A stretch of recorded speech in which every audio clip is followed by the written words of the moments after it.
네, 그런데 또 지금 현재 아파트 시장이 대형 평수보다는 또 중소형 평수를 선호하는 현상이 나타나고 있는데요. 전문가님, 그렇다면 아파트 크기에 따른 버려야 할 부동산은 없나요? 네, 아무래도 인구 구조의 변화에 따라서요. 지금 가구의 분화가 많이 일어나고 있습니다.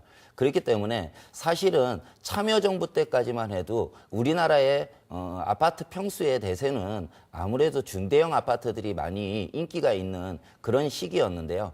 금융위기가 오고 나서 그 다음에 이제 주택 트렌드들이 아무래도 중소형 아파트, 중소형 주택들로 트렌드들이 바뀌는 것 같습니다. 그런 부분들은 아무래도 경제가 지금 좋지 않기 때문에 실용적인 주택들, 실용적인 면적의 주택들이 인기가 있지 않을까 생각이 들고요.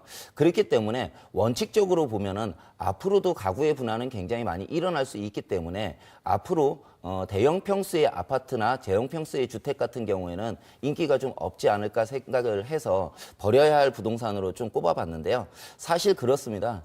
사람이라는 것이 욕망은요, 아무래도 새 건축물에 살고 싶고요. 그리고 좀 더 넓은 건축물에 살고 싶은 게 인간의 욕망입니다. 그렇기 때문에 이 대형 평수의 아파트 같은 경우에는 일단 모든 것을 일률적으로 생각하기보다는요, 입지에 따라서 좀 틀려질 것 같은데 만약에 부촌이 형성될 수 있는 지역들 같은 경우에는 아무리 가구의 분야에 의해서 1, 2인 가구가 늘어난다고 하더라도 경제적인 그런 이제 여건들이 잘 충족되어 있는 지역들 같은 경우에는 아무래도 중대형 아파트들도 인기가 있어질 수 있을 것 같고요. 그 이외에 부촌이 형성되지 못하는 중산층 이하의 지역들 같은 경우에는 아무래도 실용적인 면적의 주택들이 인기를 얻어갈 것이기 때문에 그런 면에서 있어서는 대형 평수는 앞으로 인기가 좀 없어지지 않을까 생각이 듭니다.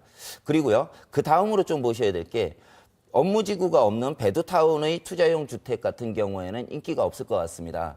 앞으로 모든 이제 그 신도시가 만들어지고 또 택지 개발이 이루어지는 지역들은요, 요즘 가장 큰 화두가 되는 게 테크노밸리라고 하는 것입니다.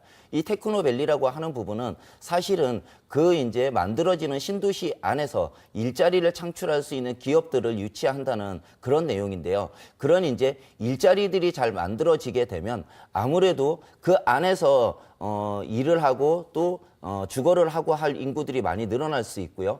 거기에 학군이라는 것들이 잘 받쳐지게 되면 그 지역에 있는 그 조성되는 아파트 단지 그리고 신도시 그 자체에서 아무래도 일자리가 만들어지고 애들을 교육시킬 수 있고 해서 그 안에서 살기가 좀 좋아지는 이런 도시로 만들어질 수 있습니다. 그런데 우리가 지금까지 만들어진 이제 신도시들 같은 경우에는 아무래도 이런 일자리들이 그 도시 내에 잘 들어와 있는 이런 지역들은 아직까지는 잘 보이지 않고요. 그것들이 잘 들어와져서 지금 자족 도시로서의 환경을 잘 갖추고 있는 그런 지역이라고 할 수 있는 것들이 아무래도 대표적으로 꼽게 된다면 판교 지역인 것 같습니다. 이런 지역들처럼 이렇게 일자리와 그리고 주거 환경이 잘 갖춰진 이런 이제 자족 도시들을 앞으로 신도시나 이런 개발 형태에서 만들어내려고 하는데요.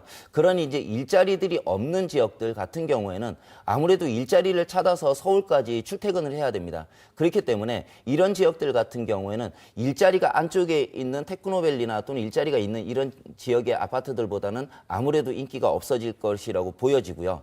그리고 마지막으로 좀 보셔야 될 게 무리한 대출을 이용해서 매수한 투자형 부동산이라고 볼 수 있습니다. 이 부분에 대해서는 정부에서 계속해서 지금 부동산 정책을 좀 강화하고 있는 이유 중에 하나는요, 아무래도 가계부채에 대한 문제들이 심각하다는 것을 인식하고 있기 때문입니다. 그 가계부채에서 가장 많은 부분을 차지하고 있는 것이 주택담보대출이라고 볼 수 있고요. 그런 부분들이 가계의 부채를 굉장히 심각하게 만들고 있기 때문에 이런 이제 주택 시장에 있어서 가격을 안정화시키는 그런 이제 정책들을 쓰고 있다고 볼 수 있는데요. 이런 이제 정책들이 이미 지금 실현이 되고 지금 현재 시장에서는 이런 것들이 지금 빛을 보고 있는 것 같습니다. 그래서 거래 절벽이라고 할 만큼 지금 시장이 침체되어 있는 그런 양상을 보이게 되고요. 이런 부분들이 당장 정부에서 이런 정책을 추진하고 있기 때문에 달리 당분간은 바뀔 수 있는 가능성은 별로 없는 것 같습니다. 그렇기 때문에 무리한 대출을 활용해서 투자한 그런 부동산들은 물론 입지에 따라서 중장기적인 관점에서 보면 달라질 수 있겠지만 내가 지금 너무 내 자본보다는 은행에 대한 자본이 많이 들어가서 견디기가 쉽지 않은 그런 부동산들은 매도 타이밍을 좀 잡으시는 것이 마땅하지 않을까 생각이 듭니다.